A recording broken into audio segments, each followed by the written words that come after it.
श्री हरिवंश। श्री राधा वल्लभ श्री हरिवंश। राधा वल्लभ श्री हरिवंश। श्री राधा वल्लभ लाल की जय। सद्गुरुदेव भगवान की जय। वृंदावन बरसाना धाम की जय। महाप्रभु श्री हरिवंश चंद्र जी महाराज की जय। श्री यमुना रस रानी की जय। समस्त सहचरी वृंद की जय। जय जय श्री राधेश्याम। जय जय श्री राधेश्याम। जय जय श्री राधेश्याम। जय जय श्री हरिवंश। অনেকের মনে এমন প্রশ্ন আসে যে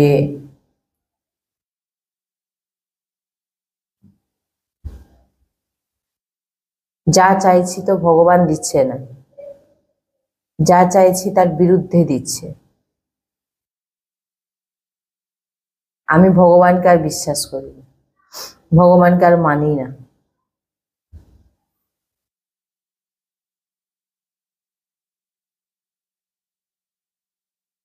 এই রকম প্রশ্ন দেখবেন এখন প্রায় ভক্তই বলেন যে আমি ভগবানকে আর মানি না। তো কিছু কিছু এমন অজ্ঞানতার কারণে আমাদের মনে এমন ভাবনা আসে।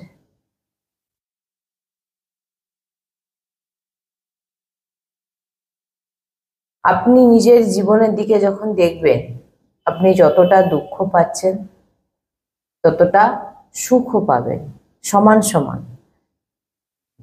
কেউ এমন বললে আমরা মানবও না, কারণ শাস্ত্র অনুযায়ী পাপ পূর্ণ সমান থাকলেই এই মৃত্যু লোকে সে আসে। পূর্ণর জন্য স্বর্গ, পাপের জন্য নরক। সেখানে শুধু পুণ্য ভোগ হয় স্বর্গে, আর পাপ ভোগ হয় নরকে। সেখানে নরকে পাপ পুণ্য ভোগ হয় না, ওখানে শুধু পাপ। আর স্বর্গে গেলে শুধু পুণ্য, ওখানেও পাপ ভোগ হবে না। কিন্তু মৃত্যুলোক এমন একটি জায়গা যেখানে পাপ পুণ্য দুটোই দেওয়া হয়। তো ভগবানের ওপরে বিশ্বাস রাখা না রাখা, সেটা যদি আমাকে কেউ জিজ্ঞাসা করে, আমি তো বলবো যে যেটা আমরা গুরুবাণী শুনেছি এবং সাধু সন্তের শ্রীমুখে শুনেছি, যে আপনি ভক্তি করুন। আপনি শুরু করেছেন, আপনি ভগবানকে জানার চেষ্টা করছেন, আপনি ভগবত প্রাপ্তির চেষ্টা করছেন। এটি কেবল ভগবত কৃপাতে হয়। ভগবান চাইলে তখন আপনি এগুলো করতে পারবেন। ভগবান আপনাকে দেখবেন কোনো কোনো সময় কোনো সৎসঙ্গেরও প্রয়োজন হয় না, যে ভিতর থেকে ভগবান তাকে চান যে একে ভিতর থেকে পরিবর্তন করে আমাদেরকে নিয়ে যায়। হয়তো সে সৎসঙ্গ শোনেও নি আগে থেকে, কিন্তু তার হঠাৎ ভক্তির দিকে তার রাস্তাটা ঘুরে গেছে। তো এটা তো কোনো সৎসঙ্গেও হয়নি, এটা কোনো সঙ্গতেও হয়নি। এটা কিসের বলে হয়েছে? কৃপার বলে হয়েছে। ভগবান যখন যাকে মনে করেন তিনি তাকে। তো এমন ভক্তের অনেক জীবন আছে, জীবন বলুন বা আমরাও জীবনে অনেক কিছু দেখেছি, যেগুলো যতটুকু আমাদের বয়স তার ভিতরে যতটা আমরা দেখেছি, বুঝেছি, সাধু সন্তের বাণী শুনেছি, গুরু বাণী শুনেছি, যে আপনি কখনো কোনোদিন ভাবেননি যে ভক্তি করবেন।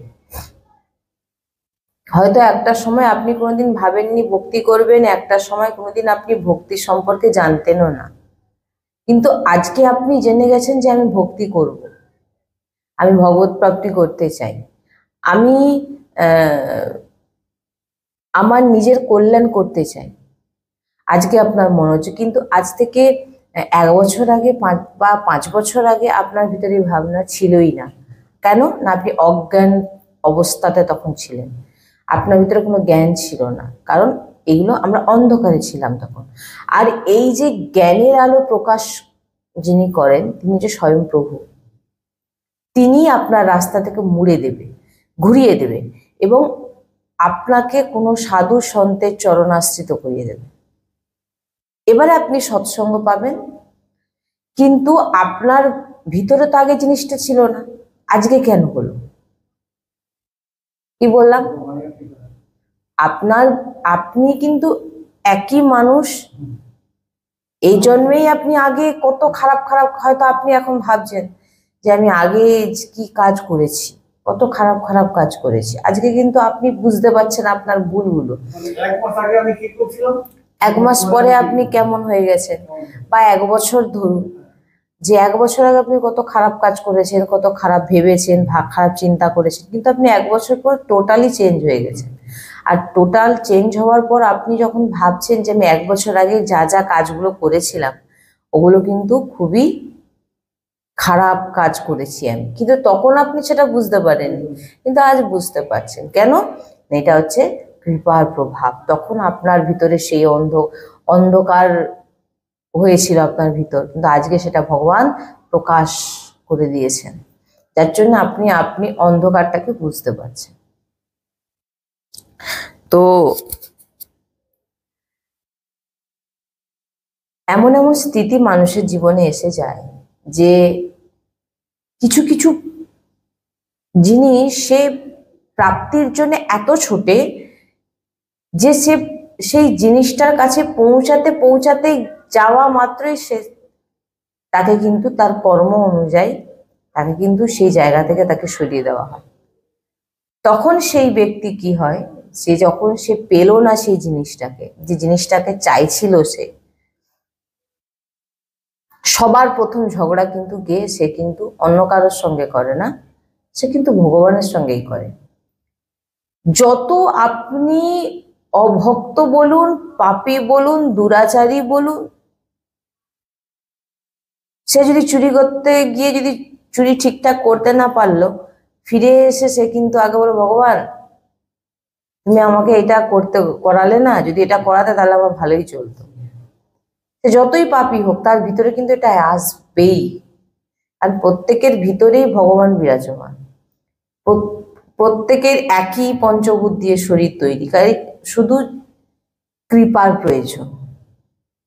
ভগবান যখন যার উপর কৃপা করে তখন সেইভাবেই সে ঘুরে যায়। পাপী থেকে পাপী ব্যক্তিও ঘুরে যাচ্ছে। অতএব তখন কি হয়, সে যখন অনেকটা কাছে পৌঁছেও পেল না, তার ইচ্ছাটা পূরণ করতে পারলো না, তখন কি হয়, সে এসে ভগবানের কাছে বললো, তোমাকে আর আমি মানি না, কারণ তুমি আমার মনের ইচ্ছা পূরণ করো।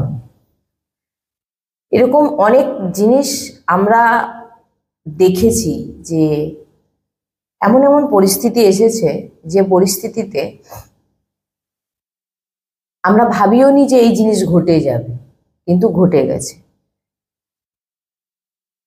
দেখবেন যারা কৃপা প্রাপ্ত হচ্ছে তারা নিজেকে শান্ত রাখার চেষ্টা করে, খুব ভালোভাবে বুঝবেন।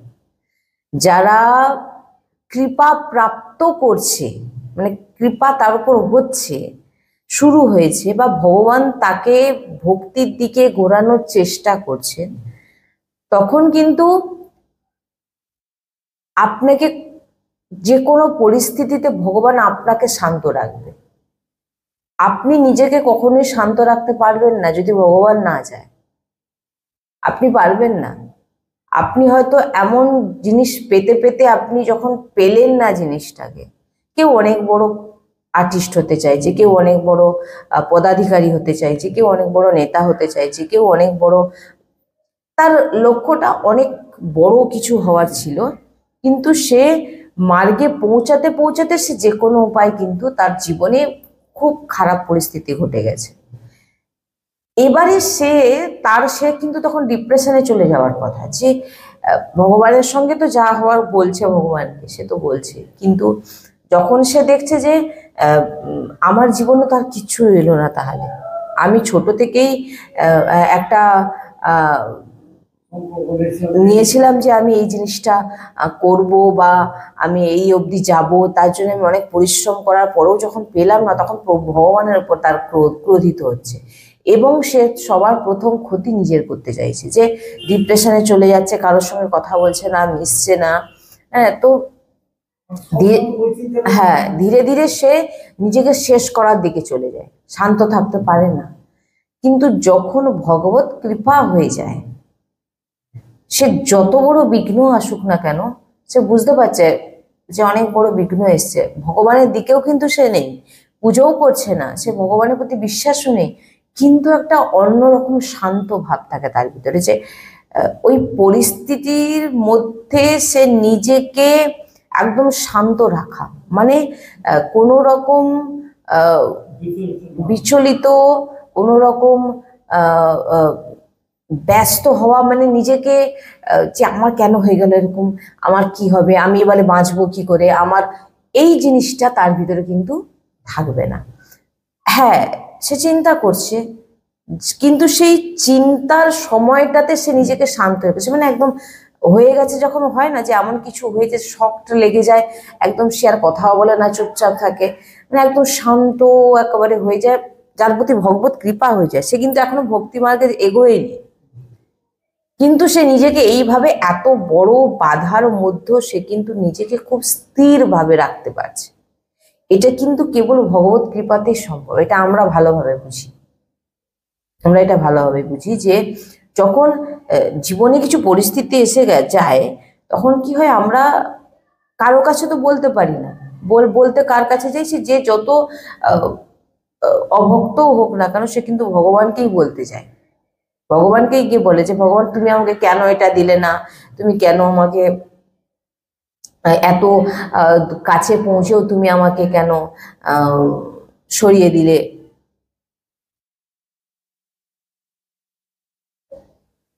এটি শুধু কৃপার ফলে সম্ভব হয়, যে সে নিজেকে শান্ত রাখে, আর সেই পরিস্থিতির মধ্যে সে নিজেকে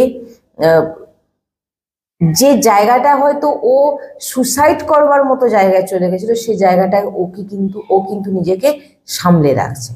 সেটা কিভাবে সামলে রাখছে? কারণ তার উপরে এক অদ্ভুত ভগবত পাওয়ার তাকে ভগবান দেয়, যে তুই এই বিপদকে পেরিয়ে যা। কি বললাম? যেটা আমরা অনুভব বলবো না, যেটা আমরা দেখেছি, আমাদের নিজেদের জীবনের উপরেও দেখেছি, বা সাধু সন্তের শ্রীমুখেও শুনেছি, যে এমন পরিস্থিতি আপনার সামনে চলে আসবে, তখন আপনি কি করবেন কি না করবেন এরকম অনেক বলে এসেও আমাদের কাছে আমরা শুনেছি, যে ডিপ্রেশনে চলে যাচ্ছি, প্রাণে আর বাঁচতেও চাই না, হ্যাঁ, এমন পরিস্থিতি হয়ে গেছে। বুঝলেন? তখন যদি আপনি শান্ত থাকেন, তখন আপনাকে কিন্তু সামলাচ্ছে কে? প্রভু, আর কেউ নয়। আপনার কানের কাছে কেউ যদি এসে আপনাকে সান্ত্বনাও দেয়, আপনি শান্ত থাকতে পারবেন না, যদি প্রভু না আপনার উপর কৃপা করে থাকে। একদম নিশ্চিন্ত আছেন, অনেক বড় ক্ষতি হয়ে গেছে, কিন্তু একটা শান্ত ভাবছেন ঠিকই, কিন্তু আপনার মধ্যে সেই যে নিজেকে শেষ করার ভাবনা, ডিপ্রেশন, এগুলো থাকবে না। কেন না? আপনাকে সামনে রেখেছে একজন, কে? না, ভগবান। এইবার যখন সে ওই পরিস্থিতি থেকে পার হয়ে গেল, কিছুদিন পর ভগবান তাকে পার করিয়ে দিলেন। যখন দেখবেন আপনি শান্ত আছেন, আর খারাপ পরিস্থিতির মধ্যে আমি একটা জিনিস সবসময় বলি সবাইকে, যে খারাপ পরিস্থিতির মধ্যে ভগবানের কাছে কি প্রার্থনা করবেন? হয়তো আপনি জীবনে কিছু পেলেন না, আপনার যেটা প্রাপ্তির ছিল, তো আপনি যখন পাননি, তাহলে ভগবানের কাছে কি প্রার্থনা করা উচিত? যে প্রভু, আমি যেটা চাইছিলাম, যখন তুমি আমাকে সেটা দাওনি, তাহলে তুমি এমন কিছু আমাকে দাও, আমার ওই জিনিসটার জন্য আমার মধ্যে কখনো না যেন দুঃখ রয়ে যায়, যে আমি সেটা পাইনি। এবারে কি দেবেন আপনি সেটা কিন্তু আপনি জানেন। ভগবানের কাছে এইটাই প্রার্থনা করুন, আমি যেটা চেয়েছিলাম আপনি আমাকে দেননি, ঠিক আছে আমি মেনে নিয়েছি, আমি সেই দুঃখকেও মেনে নিয়েছি, পরিস্থিতিকেও আমি সামলে নিতে পারছি আপনার কৃপাতে, কিন্তু হ্যাঁ, সারা জীবন যেন আমার এই দুঃখ না থাকে যে আমি এত কষ্ট করলাম সেটা আমি পেলাম না, এই দুঃখটা আমার ভিতর যেন না থাকে। তার জন্য আপনি আমাকে এমন কিছু দিন যাতে আমি এর দুঃখটা যেন আমি ভুলে যাই, যেন সারা জীবন আমার মধ্যে একটা ভাবনা না থাকে ইস পেলাম না, ইস সেটা আমি যেতে পারলাম না, আমি সেই পদ প্রাপ্তি করতে পারলাম না, এই দুঃখ যেন না ভিতরে কখনো থাকে। এবার আপনি কি দেবেন সেটা আপনি জানেন। সুন্দরভাবে প্রভুর কাছে হৃদয় দিয়ে প্রার্থনা, আপনি কি দেবেন আপনি জানেন, আমার সেটা দেখার দরকার নেই। এমন এমন জীবনের পরিস্থিতি প্রত্যেকের মধ্যে এসে যায়, যেমন আমি সাধারণ আপনাদের সঙ্গে সামনে বসে সৎসঙ্গ করছি, হয়তো কেউ ভাবছে যে ইনি মনে হয় অনেক বড় সন্ত বা অনেক বড় সাধু বা অনেক বড় সাধ্বী। আমি বারবার প্রত্যেক জায়গায় যেখানেই আমি সৎসঙ্গে যাই সেখানেই বলে থাকি যে আমি না কোনো সন্ত না কোনো, আমি সাধারণ, আমি নিজেকে ভক্তও মানি না। সবসময় আমি এই কথাটা বলে থাকি, কারণ আমি শাস্ত্রজ্ঞ নয়, অনেক শাস্ত্র অধ্যয়নও করিনি, অনেক অনেক কিছু শ্রীজির প্রেরণায় যতটুকু, গুরু কৃপায় যতটুকু হৃদয়ে আসে ততটুকু বলার চেষ্টা করি। আমি যেটা শ্রবণ করি, আমি যেটা অনুভব করছি সেটা আমি বলি। তো এর জন্য কেউ ভাববেন না যে আমি সাধু বা আমি অনেক সন্ন্যাসী বা আমি সাধারণ আপনাদের মতনই ঘরের একজন বাচ্চা বলুন, মেয়ে বলুন, যা নাম দিতে পারে। তাই তখন আমাদের প্রত্যেক মানুষের জীবনে এমন ভাবনা আছে যে প্রভুর কাছে এত কিছু চাইলাম, ভগবান আমাকে দিল না, বা আমার জীবনে যে যা প্রাপ্তি ছিল সেটা আমি পেলাম না, আমি ভগবানকে আর মানি না। মানি না বললে আপনি মানি না বলছেন এই কারণেই যে আপনার ভিতরে সেই জ্ঞানের প্রকাশটা নেই। আর সেই জ্ঞানের প্রকাশটা আপনাকে কে দেবে? আপনাকে ভগবানই দেবে। তবেই তো আপনি সৎসঙ্গের সঙ্গে জুড়তে পারছেন, তবেই আপনি গুরু পাবেন, নাম পাবেন, ভগবত প্রাপ্তির রাস্তা পাবেন, ইষ্ট পাবেন, তবেই আপনি প্রাপ্তি করবেন। কিন্তু মূল ভগবান কিন্তু আপনাকে কৃপা করে ওই মার্গে নিয়ে যাবেন। এই জন্য আমি সবসময় বলি অহংকার কেউ রাখবেন না, কারণ আমাদের জীবনেও আমরা দেখেছি এবং সাধু সন্তের শ্রীমুখ শুনেছি এমন কত সাধু সন্ত আছে যিনারা অনেক বড় বড় পদ প্রতিষ্ঠায় বসেছিলেন, তেনারা সবকিছু ছেড়ে ভগবানের চরণে নিজেকে অর্পিত করে দিয়েছেন। তো এটা কেবল কেবল ভগবানের কৃপাতেই সম্ভব হয়। নাহলে আমি তো কোনোদিন, আমি তো সবসময় বলে থাকি যে আমি কখনোই ভাবিনি যে এইখানে বসবো সৎসঙ্গ করব, এমন কোনো চিন্তা ভাবনাও ছিল না। কিন্তু যখন শ্রীজি চাইবেন আপনাকে বেছে নেবেন, তখন কিন্তু আপনি না চাইলেও আপনাকে কিন্তু করতে হবে। আমি একটা কথা বারবার সবসময় বলে থাকি, আপনার ইচ্ছে আর কিন্তু তখন চলবে না, সব ইচ্ছে শ্রীজির চলবে। শ্রীজি যেটা মনে করবেন সেইটা আপনাকে দিয়ে করাবেন। মানে বলছেন না যে যখন শ্রীজি বেছে নিচ্ছেন আপনাকে যে একে দিয়েই আমি এই জিনিসটা করাবো, তো শ্রীজি করাবেন। আপনি না চাই ভাববেন যে না আমি আর এই সমস্ত করব না, আমি সাধারণ মানুষের মতো জীবনে, হবে না। কারণ আপনার কথা আর চলবে না, কারণ আপনার উপর শ্রীজির দৃষ্টি পড়ে গেছে। এই জন্য সবসময় বলি না, অহংকার কেউ করবেন না। কেন করবেন না? আমি ভক্তি করছি, আমি অনেক বড় ভক্ত, আমি এত নাম করি। কেউ তো শ্রীজির কৃপা ছাড়া, এ তো শুধু কৃপারই প্রয়োজন হয়। একটা জিনিস মনে রাখবেন যে যিনি ভগবত প্রাপ্তির মার্গে চলছেন, হ্যাঁ, নাম আর প্রণাম এই দুটো সবসময় জীবনে রাখবেন। ভগবত প্রাপ্তির রাস্তায় যদি কেউ চলে থাকে, সে তো কেবল প্রথম তো প্রভু কৃপাতেই সম্ভব, শ্রীজির কৃপাতেই সম্ভব। আর দ্বিতীয় নাম আর প্রণাম, এই দুটোকে আপনি, এই দুটোর মধ্যে সমস্ত ভক্তি লুকিয়ে আছে। নাম, প্রভুর নাম আর প্রণাম হচ্ছে প্রত্যেক চরাচর জীবের চরণে প্রণাম। কণায় কণায় আমার শ্রীজি বিরাজমান, এই দুটোই হচ্ছে ভক্তি, আর কিচ্ছু ভক্তি নয়। যাকেই দেখবেন তার চরণে প্রথম প্রণাম। কেন না, আমার শ্রীজি, আমার প্রভুই আমার সামনে, চরাচর জীব জগতের যত জীব আছে কোনায় কোনায় আমার শ্রীজি বিরাজমান, আমার প্রভু বিরাজমান। কি বললাম? দুটো জিনিস জীবনে রাখবেন, এক হচ্ছে নাম আর এক হচ্ছে প্রণাম। সামনে যিনি যিনি থাকবেন তিনার নেত্রে নেত্রে মেলাবেন না, তিনার চরণের দিকে দৃষ্টি রাখবেন। কেন চরণের দিকে দৃষ্টি রাখতে বলছে?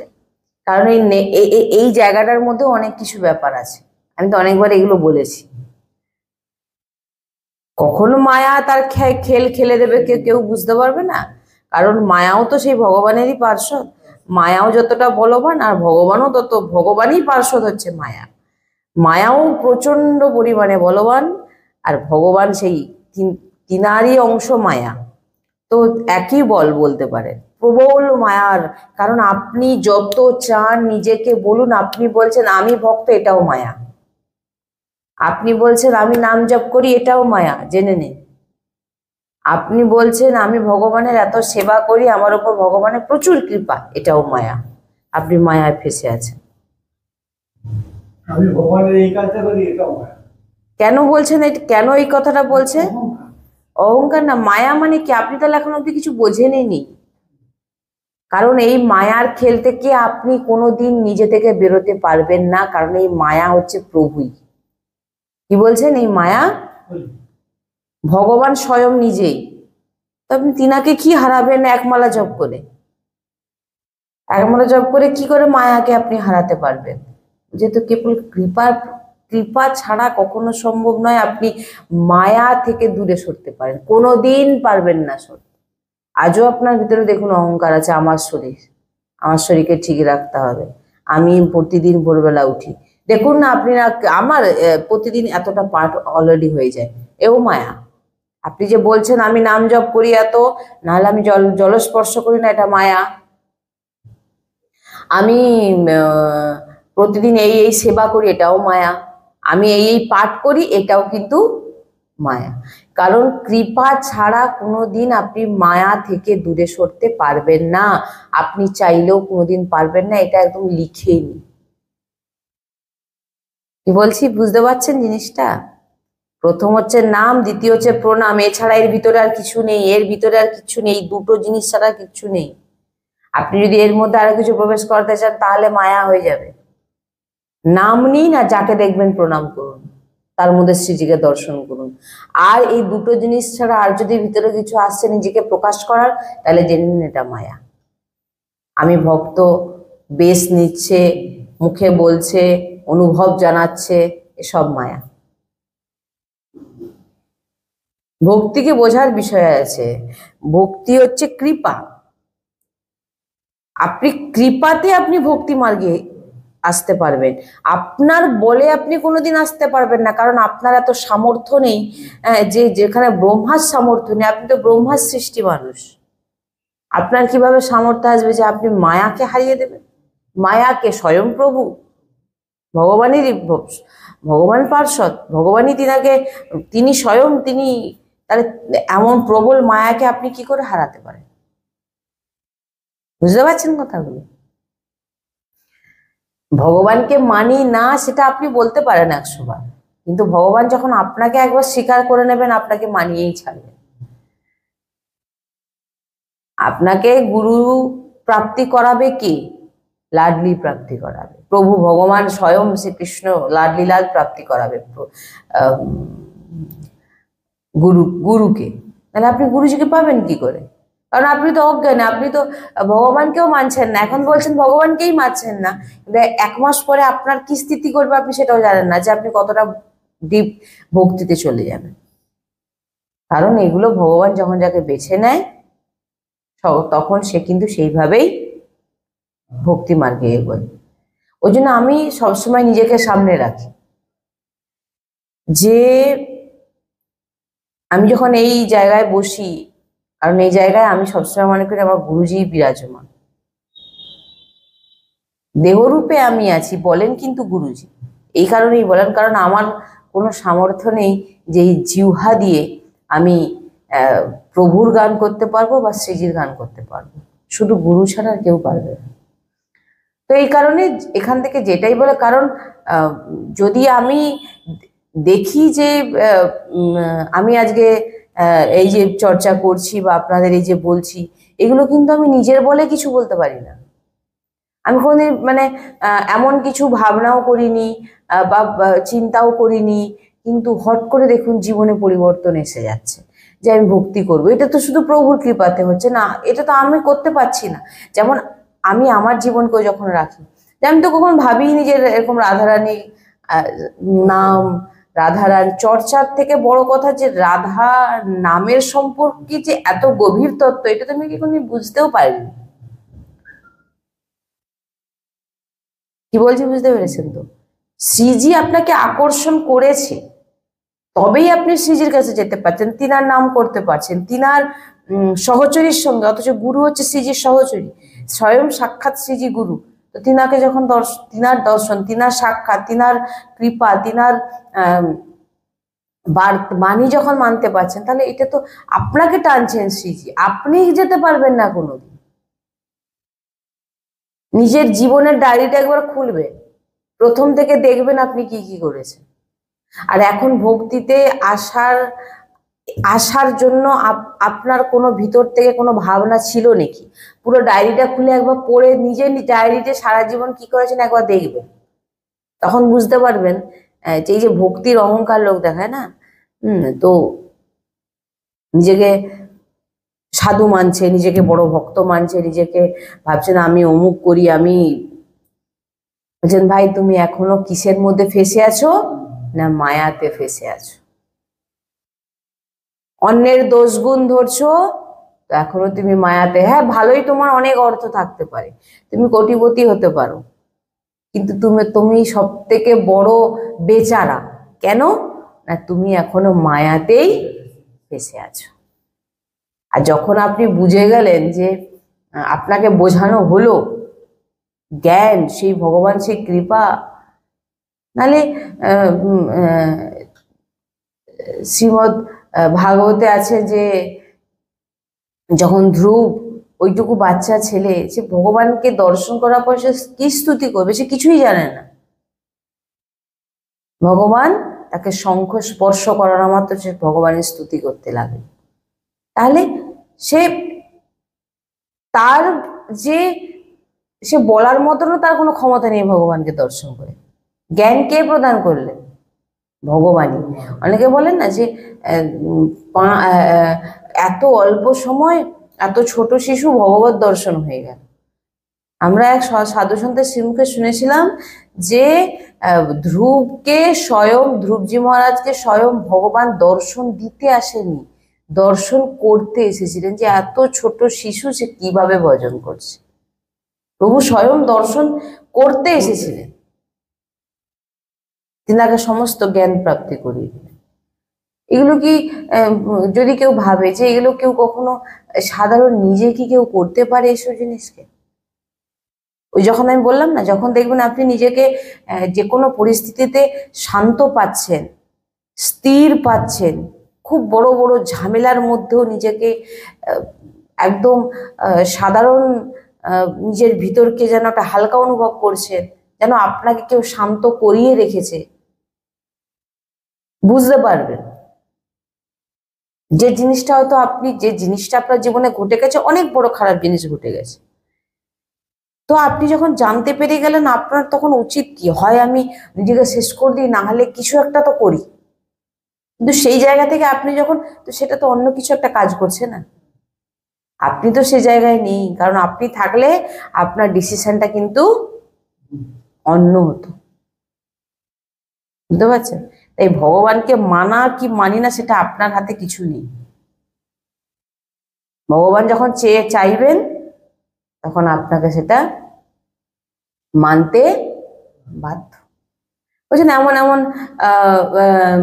জায়গায় ওই যে সৎসঙ্গের জন্য এমন এমন উম, যখন আমরা সৎসঙ্গ বাইরে করতে যাই বা এখানেও যখন করি, কোনো কোনো সময় হয়তো ভাবছি যে আজকে সৎসঙ্গ এটা শোনাবো, বা মনে মনে করেছি যে আজকে আহ, আহ, আজকে অধ্যয়ন করব, আজকে সৎসঙ্গ না করে আজকে একটু অধ্যয়ন করব।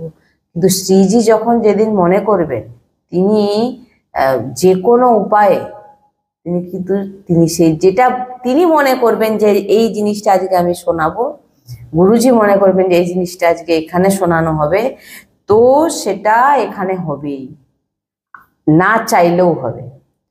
এটা মানে আগে তো আমরা সাধু সন্ত শ্রীমুখে শ্রবণ করেছিলাম যে না চাইতেই আপনাকে করতে হবে, আপনাকে করাবে। কি করাবে না? শ্রীজি। হ্যাঁ, তো আহ, এগুলো সবই শ্রীজির কৃপাতে। অনেক অনেক জায়গায় আমরা, যেমন আমরা তো জানেনই সৎসঙ্গ সব জায়গায় আমরা সেরকম খুব আহ চেষ্টা করি যতটা ধাম থেকে সৎসঙ্গ শ্রবণ করানো যায় ততটা শ্রবণ করানো হয়। তারপর বাইরে যেখানে যাই সেখানেও সৎসঙ্গ করি, কিন্তু আহ সবকিছুই শ্রীজির ইচ্ছাতেই হয়। এখানে সৎসঙ্গ আমাদের ধামে হোক কি বাইরে হোক, সবই সবই শ্রীজির ইচ্ছাতে হয়।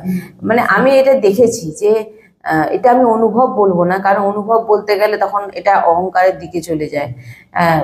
যে এটা সবই শ্রীজির ইচ্ছাতে হচ্ছে। গুরুজি বলেন, গুরুজি বলান, এটা এটা আজকে এই চর্চা আজকে, মানে স্বতঃ মুখ থেকে গুরুজির বাণী বেরোয়, মানে নিজে থেকে আমরা কিছুই বলতে পারি না।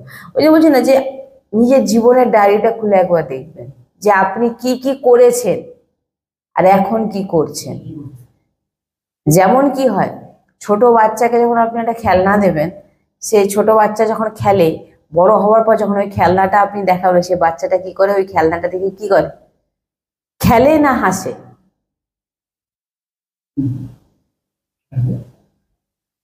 একটা ছোট বাচ্চাকে যখন আপনি একটা খেলনা দিলেন, সে তো খেললো, এবার ওই খেলনাটাকে আপনার গোছানো থাকলো, সে যখন অনেক বড় হয়ে গেল, তখন যখন ওই ওর খেলনাটা দেখালে, এটা তুই সঙ্গে ছোটবেলা খেলতিস, সে তখন কি করতো? কি করবে? হাসে, যে হায় আমি এইটা নিয়ে খেলতাম। এইরকম যখন জীব অজ্ঞানতায় থাকে, সে তখন যা যা কিছু করে, যখন সে প্রভুর কৃপায় ছায়ায় চলে আসে, সে সেই জিনিসগুলোকে যখন ভাবে, সে তখন হাসে যে আমি কি কি করেছি, কি কি ভুল করেছি, কি করেছিলাম আমি, এসব আমার, এগুলো আমি করেছিলাম, মনে হয় না তখন? এইগুলোই হচ্ছে, এই জন্য ভগবানকে মানা না মানা আর নিজেকে ভক্ত বলা, দেখানো, এগুলো আপনার হাতে, মানে এগুলো হচ্ছে কি, এসব মায়ায় পড়ে যাচ্ছে। আমি ভগবানকে মানি না, তুমি মায়ায় পড়ে আছো। তুমি মানা না মানার কে? তুমি মানা না মানার কে? হ্যাঁ, আমি ভগবানকে মানি না, আমি ভগবান আমাকে কিছু দেয়নি, হ্যাঁ এটা তুমি ভগবানের কাছে প্রার্থনা করতে পারো যে প্রভু, তো বললাম আমি সেটা একটুক্ষণ আগে, যে যেটা আমি চেয়েছিলাম তুমি দাওনি, কিন্তু তার জন্য যেন আমি সারা জীবন না পস্তাই, তার জন্য আপনি এমন আমাকে জিনিস দিন যাতে এর চিন্তা যেন আমার আর না হয় সারা জীবন। এবার কি দেবো সেটা আপনি জানেন, এটা আপনি ভগবানের কাছে প্রার্থনা করতে পারেন। এবার প্রভু আপনাকে কি দেবে? যেটা আমাদের দিয়েছে, প্রভু আপনাকে ভক্তি দেবে। প্রভু আপনাকে কি দেবে? হ্যাঁ, ভক্তি দেবে। প্রভু আপনাকে গুরু দেবে, প্রভু আপনাকে শ্রীজি দেবে, প্রভু আপনাকে হরিবংশ মহাপ্রভু দেবে, প্রভু আপনাকে সৎসঙ্গ দেবে। নাহলে আপনি ফোনে হাত দিলেই আগে, কোনোদিন হয়তো সৎসঙ্গ কি জিনিস জানতেনই না, কিন্তু 15 দিন পর থেকে দেখুন হ্যাঁ, 15 দিন পর থেকে দেখুন আপনি সৎসঙ্গ শুনছেন, আর আগেতে হয়তো আপনি সৎসঙ্গ সম্পর্কে কিছু জানতেনই না। তো কে আপনাকে দিয়েছে? এটা কে দিয়েছে? ভগবান লাডলিলাল আপনাকে বেছেছেন, যে এবার একে কৃপা প্রাপ্ত, কৃপা হয়ে গেছে। এই জন্য কেন, কি কৃপা প্রাপ্ত না, আপনি মায়া থেকে আপনাকে বার করানো হলো। ওই যে বললাম মায়া থেকে বার করো, নাহলে আপনি ভক্তি স্বরূপ নিয়েছেন, নাম জপ করছেন, আর এদিকে দুনিয়ার, ওই জন্য বলছেন ভক্তির অন্যের চর্চা, সব থেকে বিষাক্ত, প্রবল মায়া তার উপর, অন্যের চর্চা, আর অহং, অহম ভাব সবসময়। এ তো আমিষ আহার করে, নিজ জীব, আমি এত মজা করি। আমি প্রসাদ ছাড়া কিছু পাই না, এটাও কিন্তু মায়া। কারণ আপনার মধ্যে একটা জিনিস পুষ্ট হচ্ছে। ও তো আমিষ আহার করে, ও হচ্ছে একজন এসে কদিন আগে বলছিল যে উনি ভক্ত নয়, কিন্তু উনার পরিবার ভক্ত, উনার মা একটু ভক্তি করে। তো উনি যেটা বলছেন যে আমি ভক্তির সম্পর্কে কিছু জানতে চাই, ভক্তি কি জিনিস। কারণ প্রথমে কেউ আসলে তাকে তো আর তুমি ভক্তি করো, ভক্ত হও, নাম জপ করো, এমুক করো, সে করো, এত প্রেসার তো গুরুজিকে আমি কোনোদিন দিতে দেখিনি। আমি ভক্তির সম্পর্কে জানতে চাই যে ভক্তির রাস্তাটা কেমন হয়। আমার মা ভক্ত, নাম জপ করেন, আর আমরা কিন্তু সবাই আমিষ খাই। এবারে কোনো ব্যক্তি যদি আমিষ না খায়, সে রান্না করতেও তার ওটা, সে তো বিরক্তি হবেই। সে খায় না, তারা খাচ্ছে, এবারে রান্না করে দিতে চাইছে না। আজকে অমুক ব্রত 3 দিন ধরে নিরামিষ, একদিন ব্রত অন্যর হাঁড়ি বসবে না। ভক্তিটা কি? ভক্তি অশান্তি আনে না, ভক্তি অশান্তি আনে না, ভক্তি শান্তি আনে, শান্ত করে, ভক্তি স্থির করে। এবারে না করে দেওয়া মানে এবারে বুঝতে পারছেন ঘরে কি লাগলো, বুঝতে পেরেছেন তো? তুমুল অশান্তি। কারণ ছোটবেলা থেকে তিনার মা আমিষ আহার করতেন, পিতা আমিষ আহার, ঘোর আমিষ আহার আহারি, পরিবারের সবাই আমিষ আহার করতো ভরপুর একেবারে।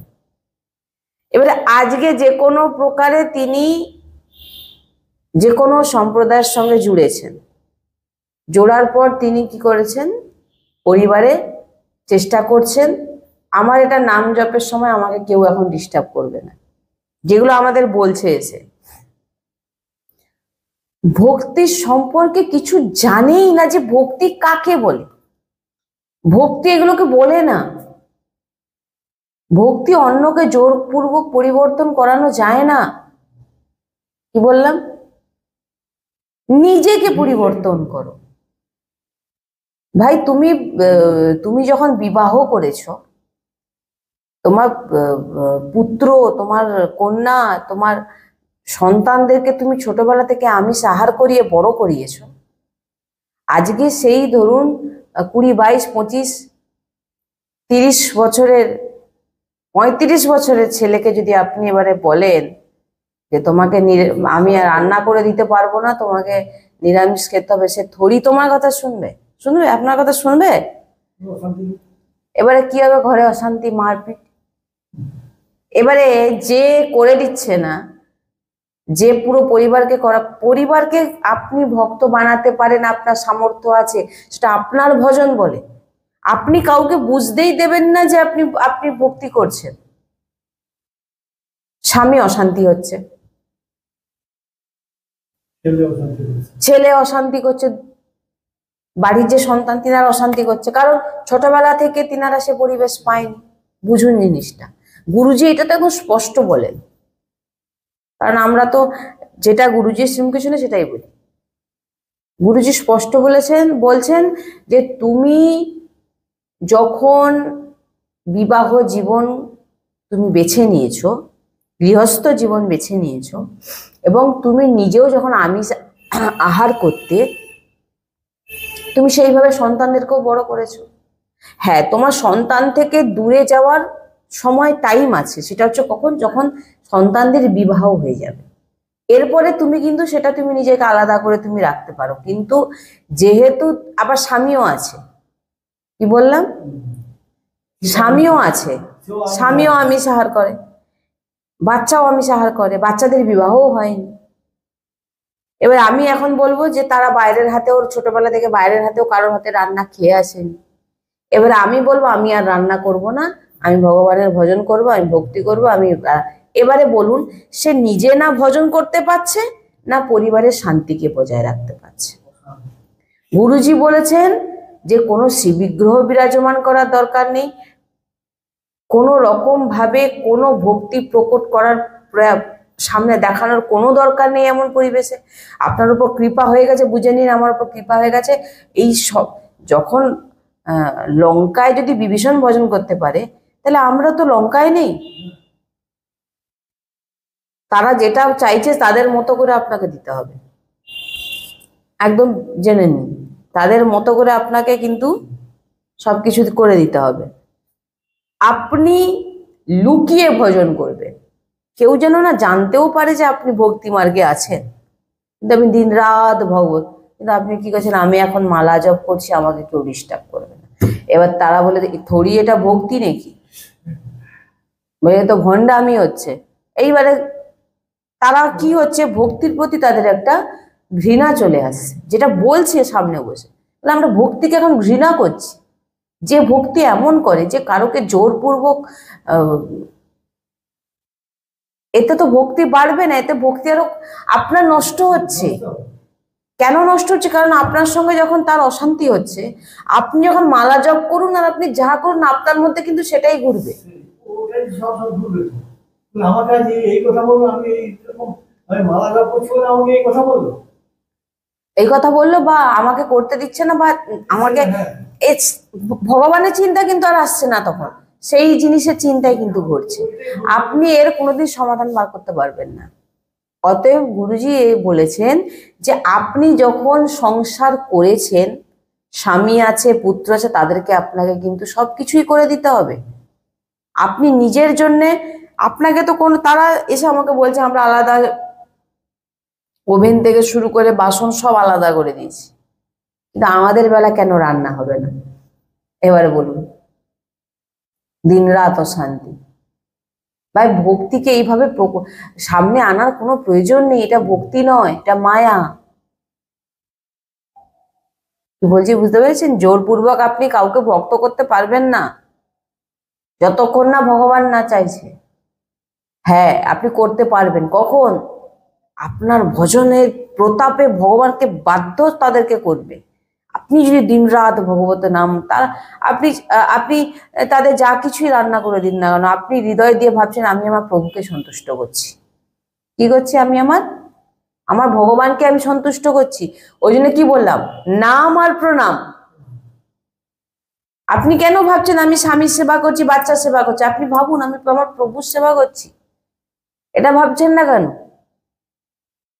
শুধু মালা নিয়ে বসে পড়লে ভগবত প্রাপ্তি হয়ে যাবে তো? ভিতরের চিন্তনকে কি করবে, নোংরা জিনিসটাকে কিভাবে পরিষ্কার করবে? এবারে বলুন কি বলবেন? তারা ভক্তিকে ঘৃণা করছে। যখন আমরা ভক্তির গুরু কৃপায় বলার চেষ্টা করলাম গুরুবাণী, যে ভক্তি শান্তি ফেরায়, ভক্তি অশান্তি করে না, যখন বোঝালাম তখন এবার তারা বলছে তাহলে এই দুটো রাস্তা কেন হয়ে যাচ্ছে? আপনার কাছে শুনে আমরা শান্তি পেলাম, কিন্তু সেখানেও একই জিনিস নাম জপ করছে, বা সেখানে কেন এরকম কেন? আমরা তখন বললাম এগুলো সব মায়ার প্রভাব, এগুলো সঙ্গের প্রভাব। যে যেমন সঙ্গ করবে তাকে হয়তো ভয় দেখাচ্ছে, তুমি এই এরকম অনেকে আছে তো, এই তুমি নাম জপ করছো আর ওইসবে হাত দিচ্ছ, ওগুলো রান্না করছো। ভাই তার পরিবার আছে, তার স্বামী আছে, তার বাচ্চা আছে, তারা কোথায় যাবে? তারা কোথায়? তারা তো অন্য কাউকে দেখে, তারা তার মাকে চেনে, সে তার স্ত্রীকে চেনে, তারা কোথায় যাবে? তা তোমার বিয়ে করার আগে তোমার ভাবা উচিত ছিল, তুমি বৈরাগ্য থাকতে পারতে, বা সেরকম দেখে তুমি তো সেইভাবে দেখে হওনি, তুমি নিজেও সেরকম ছিলে। তো আজকে তোমার উপর কৃপা হয়েছে, তুমি এই পথে এসছো, তাহলে ভক্তির লোক। ভক্তি এরকম নয় যে কাউকে ভক্তির প্রতি ঘৃণা করিয়ে দেয়। ভক্তি আরো আপনি যখন ভক্তকে দর্শন করবেন, আপনার ভিতরে ভক্তি বাড়বে নাকি ঘৃণা আসবে, যে না আমি তো জীবনে আর এই পথে থাকবো না। কি বলছি কথাটা বুঝতে পারছেন তো? বলছি এটা দুটো তাহলে রাস্তা কেন? আমরা দুটো রাস্তা নয়, এটা হচ্ছে ভক্তি এক, যে যে যে নামই নিক যাবে এক জায়গায়, যে যা রাস্তাটা পাল্টে নিয়েছে। সব এক, সবাই সেই প্রিয়া প্রিয়তমের কাছে যাবে, সে যে সম্প্রদায় বলুন না, সবাই সেই প্রিয়া প্রিয়তমের ভজন করছে। এবার আচার্য অনুযায়ী যার পদ্ধতি আলাদা, যাবে সেই এক জায়গায়, সেই প্রভুর কাছেই যাবে। কিন্তু এটা যখন আপনি পরিবারের দিকে চলে আসছেন, যখন আপনি গৃহস্থে, আপনার গৃহস্থে থেকে একবার চিন্তনে ভগবত নাম উচ্চারণ ভিতর থেকে অনেক উচ্চ স্তরের সাধনা হয়ে যায়। কারণ আপনি গৃহস্থে থেকে আপনি ভজন করছেন, অনেক উচ্চ স্তরের সাধনা হয়ে যায়। আপনি এটা করুন, আপনার ঘরের যে ভগবান দিয়ে আছে তাদেরকে আগে সন্তুষ্ট করুন, তারপর আপনি প্রভুর মালা জপ করুন। ফ্রি টাইমে করুন, যখন তারা কাজে চলে গেল। রাত্রেবেলা ঘুমটাও পাকাপুকি চাই, না ঘুমিয়ে নাম জপ করুন। যদি ভগবানকে এতই ভালোবেসে থাকেন, ব্রহ্ম মুহূর্তে 3টে থেকে উঠে নাম জপ করুন। তাদের কাজের সময় কেন ব্যাঘাত দিচ্ছেন, বাধা দিচ্ছেন? তারা খেয়ে যাবে, ডিউটি যাবে, কাজে যাবে, পড়তে যাবে। কথা কি বলছি বুঝতে পেরেছেন? ভক্তি একে বলে না, এগুলো মায়া। ভক্তি সামনের ব্যক্তিকে যদি শান্তি না দিল, সে কিসের ভক্তি? আপনারা যে শুনছেন, এটা কিসের জন্য শুনছেন? শান্তি পেতে শুনছেন না অশান্ত হতে শুনছেন? কোনটা? শান্তি পেতে। আর নিজের জীবনে আপনি ধারণ করার চেষ্টা করার জন্য শুনছেন না? তো ভক্তি তো আপনার ভিতরে এমন ভাবনা আনা উচিত নয়।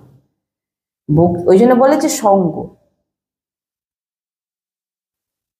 যে আপনি যেমন সঙ্গ করছেন, আপনাকে এরকম বলা হচ্ছে যে তুমি যদি ওতে হাত দাও তোমার অনেক পাপ লাগবে, তোমার আরে ভাই তুমি এটা বোঝো, তার স্বামী কোথায়, তাহলে কোথায় যাবে? তার বাচ্চাগুলো কোথায় যাবে? তারা তো অভ্যস্ত। তুমি তো চাইলে আজকে তাদের ছাড়াতে পারবে না, তাহলে তারা কি করবে? একে ভক্তি বলে না। তাই সবার কাছে নিবেদন, যিনারাই গৃহস্থ, আপনাদের যদি এমন স্থিতি হয়ে থাকে, একদম শান্তভাবে পরিবারের সেবা আগে করুন। গৃহে কোনো, যদি শিব বিগ্রহ কোনো বিরাজমান করবেন না, যাদেরকে আমিষ রান্না করতে হয়। নাম জপ জিহ্বায় নিরন্তর নাম জপ চলবে। আর তুলসী মালায় নাম জপ করবেন না যিনারা আমিষ রান্না করছেন। নিরন্তর আবার এখন তো নাম জপের অনেক কাউন্টার এসে গেছে। আপনারা যারা হয়তো গৃহস্থে সবকিছু রান্না করতে করতে তাদের ভজন করতে হয়, কিছু করার নেই, পরিবারে 10 জন থাকে, তারা সবাই 10 রকম রান্না করে তাদের করে দিতে হচ্ছে। হ্যাঁ, কেউ আমিষ খাচ্ছে, কেউ নিরামিষ খাচ্ছে, সব রকম রান্না করতে হচ্ছে। তো তুলসী মালায় জপ করবেন না, কোনো শিব বিগ্রহ বিরাজমান করবেন না। কারণ গুরুজি তো নির্দেশ দিয়েছেন যে আমিষ রান্না করলে সেখানে শিব বিগ্রহ রাখা যাবে না, বুঝতে পেরেছেন? স্পর্শ করাও যাবে না। তো সেখানে আপনি কি করবেন না, চিত্রপট বিরাজমান করবেন। আর আপনার জন্য উনুন, যে মানে গ্যাস বলুন, উনুন বলুন, বা আপনার বাসন টাসন আলাদা থাকবে, সেটাই আপনি ভোগ করলেন। আপনি শ্রীজিকে পাওয়ালেন চিত্রপটে, আপনি সেটা পেলেন। আর তাদের যা রান্না আপনি করালেন একদম সুন্দরভাবে। আর আপনি তাদের কোনো অসুবিধা হতে দেবেন না। আর নিরন্তর কাউন্টারে নাম জপ করুন। তুলসী মালা নাম জপ না করে, এখন তো অনেক পাওয়া যায়, আমি তো মালা পাওয়া যায়, তো সেই মালায় জপ করুন, তুলসী মালায় জপ করবেন না। নিরন্তর নাম জপ করুন। এবারে শ্রীজির ব্যাপার, তিনি তার যখন যা করার করে দেবেন। আপনি তো কিছু করতে পারবেন না। এই জন্য বলছি যে ভক্তি কাকে বলে, আপনি চান না চান আপনাকে ভক্তি, না চাইলেও আপনাকে ভক্তি করতে হবে। আর আপনি আপনার চাওয়া না চাওয়ার কোনো যায় না আসে না প্রভুর, ঠিক আছে? ভগবান যখন মনে করবে সে ঘোর পাপীকেও পরম বৈরাগ্য প্রাপ্তি করে দেওয়ার, সেটা ভগবান তিনি জানেন। আপনার ভিতরে কোনো সামর্থ্য নেই, আপনার মধ্যে কোনো বল নেই, আপনি জীবনে কোনোদিন মায়াকে হারাতে পারবেন না, জীবনে কোনোদিন পারবেন না। নিজেকে ভক্ত ভাবছেন বড়, কোনোদিন এই মায়া থেকে আপনি ভেষ ধারণ করেও নাম জপ করেও আপনার ভিতরে মায়ার প্রভাব থাকবে। কি বলেছি? এই জন্য বলছেন যে মহাপুরুষগণ যে নাম আর প্রণাম এই দুটোর মধ্যে নিজের ভক্তিকে ডুবিয়ে রাখো, আর নিরন্তর প্রভুর নাম উচ্চারণ করো, আর প্রত্যেক চরাচর জীবকে প্রণাম করো, আর কোনো চরাচর জীবের সমালোচনা দোষ দর্শন করো না, এটাই ভক্তি। আর যদি এটা আপনি না করতে পারেন তাহলে কিন্তু আপনি কোনোদিন মায়াতেই ফেসে আছেন। যদি কারোকে দেখে আপনার ভিতরে প্রণাম ভাব জাগ্রত না হচ্ছে, আপনি ভগবান চোখে আপনি না দেখছেন, তো এটা কিন্তু আপনার ভক্তি মানা হবে না। কি বলছি বুঝতে পেরেছেন? এইগুলো হচ্ছে মহাপুরুষের বাণী। তবেই আপনাকে শ্রীজিকে প্রাপ্তি করানো হয়েছে, আপনাকে গুরু প্রাপ্তি করানো হয়েছে, আপনাকে হরিবংশ মহাপ্রভু প্রাপ্তি, আপনাকে বৃন্দাবন প্রাপ্তি করিয়ে দেওয়া হয়েছে। তাই সৎসঙ্গ ধারণ যদি করতে পারে তার বেড়া পার। শ্রী রাধা বল্লভ লাল কি।